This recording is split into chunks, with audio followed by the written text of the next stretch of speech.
Welcome to Mouni media. இன்னைக்கு நாம பார்க்க போறது டைரக்டர் சுராஜ். இவர் எப்பவுமே டைரக்ஷன் பண்ற படங்கள்னு பாத்தீங்கன்னா மசாலா படங்கள் தான் டைரக்ஷன் பண்ணுவாரு. அந்த மாதிரி இவரு 11 படங்களை பண்ணியிருக்காரு. அந்த படங்கள்லாம் என்னன்னு பாத்தீங்கன்னா இவரு முதலா உள்ளத்தை அள்ளித்தா, மேட்டுக்குடி, அருணாச்சலம் இந்த படங்களில் எல்லாம் இவரு அசிஸ்டன்ட் டைரக்டரா சுந்தர்சி கிட்ட ஒர்க் பண்ணியிருக்காரு. சரத்குமார் நடிச்ச ஜானகிராமன் அப்படின்ற படத்துல சுந்தர்சி கூட சேர்ந்துன்னு இணை இயக்குனரா ஒர்க் பண்ணாரு. இவரு அசிஸ்டன்ட் டைரக்டரா ஒர்க் பண்ண படங்கள் தமிழ் சினிமாவில மிக பிரம்மாண்டமா வெற்றி அடைஞ்ச படங்கள். அப்புறம் இவரு இணை இயக்குனரா ஒர்க் பண்ண படம் பாத்தீங்கன்னா அதுவும் வெற்றி படம் தான். அப்படின்னா இவர் டைரக்ஷன் பண்ண படங்கள் எல்லாம் பாத்தீங்கன்னா எப்படி இருக்கும், அது என்னென்ன படங்கள்னு பார்க்கலாம். இவர் முதலா தனியா டைரக்ஷன் பண்ண படங்கள்னு பாத்தீங்கன்னா சரத்குமார் ஹீரோவா நடிச்சிருப்பாங்க, ஹீரோயினியா தேவயானி நடிச்சிருப்பாங்க. அந்த படம் தாங்க மூவேந்தர் அப்படின்ற படம். இந்த படம் வெற்றி படமா இல்ல தோல்வி படமா அப்படின்னு நீங்களே கமெண்ட்ல சொல்லுங்க. இவரு இரண்டாவதா டைரக்ஷன் பண்ற படம் சத்யராஜுக்கு தான் டைரக்ஷன் பண்றாரு. சத்யராஜுக்கு ஜோடியா ரம்பா நடிச்சிருப்பாங்க. அந்த படம் என்னன்னா குங்கும பொட்டு கவுண்டர் அப்படின்ற படம். அடுத்ததா மூணாவதா டைரக்ஷன் பண்ற படம் திரும்பவும் சத்யராஜையும் ரம்பாவையும் வச்சுதான் அந்த படத்தை பண்றாரு. ஆனா இந்த படம் தோல்வி படமா மாறிடுச்சு. அந்த படம் தான் மிலிட்டரி அப்படின்ற படம்.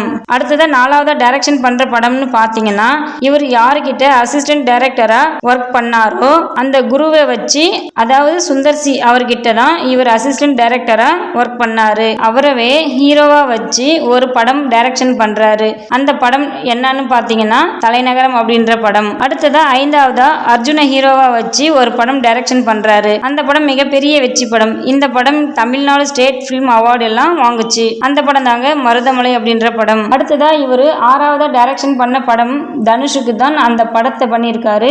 அந்த படத்துல தனுஷுக்கு ஜோடியா தமன்னா நடிச்சிருப்பாங்க. இந்த படம் மிகப்பெரிய வெற்றி படமா மாறுச்சு. அந்த படம் தாங்க படிக்காதவன். அடுத்ததா 2011 இவரு ஏழாவதா டைரக்ஷன் பண்ண படம் அதே தனுஷை வச்சு ஹன்சிகாவையும் ஹீரோயினியா வச்சு ஒரு படம் பண்றாரு. அதுதாங்க மாப்பிள்ளை அப்படின்ற படம். இந்த படம் ஓரளவுக்கு போச்சுன்னு தான் சொல்லணும். அப்புறமா இவரு எட்டாவதா ஒரு படம் டைரக்ஷன் பண்றாரு. சூர்யாவுடைய தம்பி கார்த்திகை வச்சு ஒரு படம் பண்றாரு. அந்த படத்துல கார்த்திக்கு ஜோடியா அனுஷ்கா நடிச்சிருப்பாங்க. அடுத்ததா ஒன்பதாவதா ஜெயம் ரவி, த்ரிஷா, அப்புறம் அஞ்சலி இவங்களெல்லாம் வச்சு ஒரு படம் பண்றாரு. அந்த படம் படுதோல்வி படம். அந்த படம் சகலகலா வல்லவன் அப்பாட்டகர் அப்படின்ற படம். அடுத்ததா 2016 விஷால ஹீரோவா வச்சு தமன்னாவை ஹீரோயினியா வச்சு கத்தி சண்டை அப்படின்ற படம் பண்றாரு. இந்த படம் வெற்றி படமா தோல்வி படமானு நீங்களே கமெண்ட்ல சொல்லுங்க.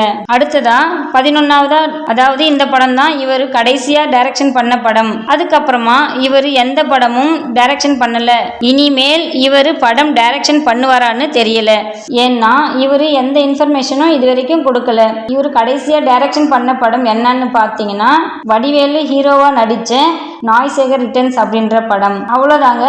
இவர் 11 படங்கள் டைரக்ஷன் பண்ணியிருக்காரு. இது போன்ற அடுத்தடுத்த தகவல்களுக்கு எங்கள் மௌனி மீடியா சேனலுடன் இணைந்திருங்கள். நன்றி.